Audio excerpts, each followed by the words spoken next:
Bonjour à toutes, bonjour à tous, soyez les bienvenus dans un nouveau numéro de Parents c'est un métier, votre émission sur la parentalité. Alors, depuis quelques temps, vous allez me dire, votre enfant vous parle souvent d'un nouvel ami.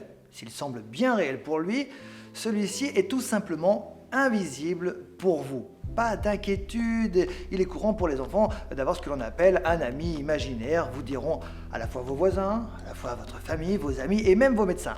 Mais malgré tout, est-ce normal ? À partir de quel âge s'inscrit-il dans son développement? À quoi sert-il? Et surtout, comment réagir face à cela lorsqu'on est adulte face à l'inconnu? Eh bien, rassurez-vous, moi je vous le dis, Véronique Montet, notre psychologue, elle répond là tout de suite à vos interrogations, elle s'est penchée sur le sujet.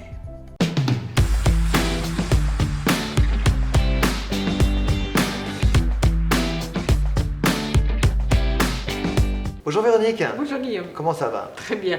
Bon, alors on va parler aujourd'hui du fameux ami imaginaire. Ça fait peur parfois aux parents. Il y a des gens qui se disent c'est pas normal. Et pourtant, l'ami imaginaire, il est commun à pratiquement tous les enfants. Oui, puis j'ai envie de dire, pourquoi avoir peur?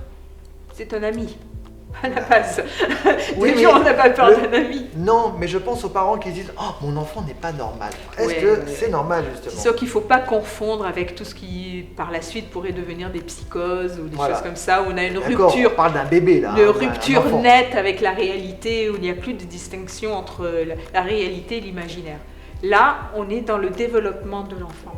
C'est un enfant qui doit s'adapter assez rapidement à beaucoup de choses finalement. Quand on réfléchit bien, c'est énorme les capacités qu'il doit développer en très peu de temps. En 2-3 ans, c'est à peu près Mais ça. même si, bon, et puis au-delà, Oui. même si effectivement il est très dépendant de ses parents pour les soins quotidiens par rapport à d'autres, mais à d'autres animaux, mais l'enfant a beaucoup de choses à emmagasiner, dont les relations sociales. Les relations sociales, c'est rencontrer l'autre, rentrer en interaction, avoir des conflits, des émotions, des sentiments. Enfin, c'est complexe. C'est pas compliqué, c'est complexe. Il y a beaucoup de choses à gérer. Donc l'ami imaginaire, c'est celui qu'il se choisit et qui permet de résoudre tous ces problèmes du quotidien en toute sécurité.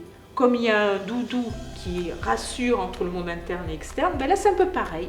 Cet ami imaginaire est là pour accompagner l'enfant dans son apprentissage. Il va pouvoir communiquer avec lui et en plus il n'aura pas de problème. Il y aura pas de... Non, parce que c'est lui qui le fait parler. C'est le patron.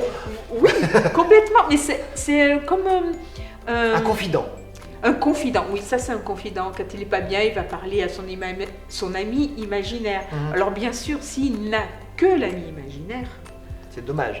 C'est inquiétant. C'est inquiétant, mais ça se voit. L'enfant va pas manger, va se refermer, il va pas parler avec ses parents. Il y aura beaucoup d'autres signes. Donc dans ces cas-là, il faut aller voir quelqu'un, un médecin. Oui, voilà. Mais quelqu'un de... pas d'affolement. Pas d'affolement. Pas d'affolement, parce que en général, on sait qu'il a un ami imaginaire, donc il a communiqué dessus. Et il vient vers les parents en disant comme ça, un jour je vous ferai, je sais pas moi, je vous ferai connaître Raoul, j'en sais rien, je sais pas. Alors, ça peut arriver, j'imagine. Après, l'enfant, ça a quand même un jeu avec lui-même. C'est-à-dire, tant que les parents ne sont pas invités, les parents n'ont pas à être intrusifs dans ce jeu, en fait, dans cette relation.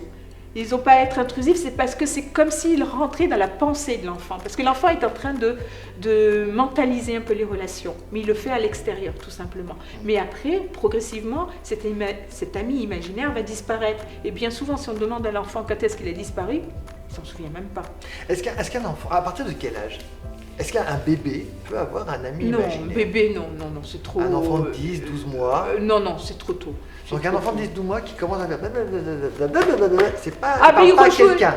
Non, je pense, enfin, après je peux pas être catégorique, j'ai pas vu d'études là-dessus, mais bon, après il peut rejouer les scènes. D'accord. Les enfants adorent rejouer les scènes de ce qu'ils ont vu, ça c'est quelque chose qu'ils aiment bien. Donc à partir de quel âge un ami imaginaire rentre en fin de compte dans la famille, à peu près? Quand il arrive, alors je ne dirais pas ça avec certitude, mais quand il arrive dans à l'école, oui. ou même un peu avant. Quelque part, ça le protège? Ben, ça l'entraîne, l'encourage. ça l'encourage. Et puis l'ami imaginaire est vraiment... il pallie aussi un manque parfois. Parce que des études ont montré que c'était souvent les enfants uniques. Mhm. Parce qu'ils n'ont pas de frères et Ouais, sœurs. Mais ça arrive aussi pour les autres. Donc c'est pas... Il est là pour pallier au manque et puis pour répondre à des questions et pour être... Il est contenant, l'ami imaginaire, en fait. Et C'est comment ça. réagir donc face à cet ami imaginaire en tant que parent, en tant qu'adulte? Alors, en tant qu'adulte, pas d'intrusion dans son jeu, ça je l'ai dit, mais on est garant de la réalité. Par exemple, je connaissais une petite fille qui adorait les fées, elle dit « je vais voler ». À un moment donné, le parent peut dire « tu sais, Oui, mais n'essaye pas tu trop n'es quand pas même. une fée », Voilà. par exemple. D'accord. Mais c'est juste des petits trucs comme ça. Mais du reste, ça les accase. Ah, je sais.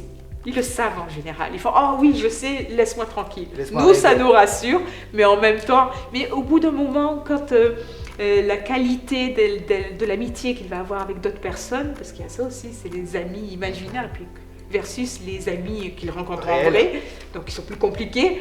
Mais quand ça va se développer, que ça va être plus facile, on va comprendre les émotions des autres, comprendre que les autres pensent différemment. C'est un peu comme Jiminy Cricket en fait. Voilà, c'est ça. Parce qu'un ami imaginaire pense comme vous, mais Évidemment. un ami réel pense différemment. Et ça, c'est une évolution supplémentaire.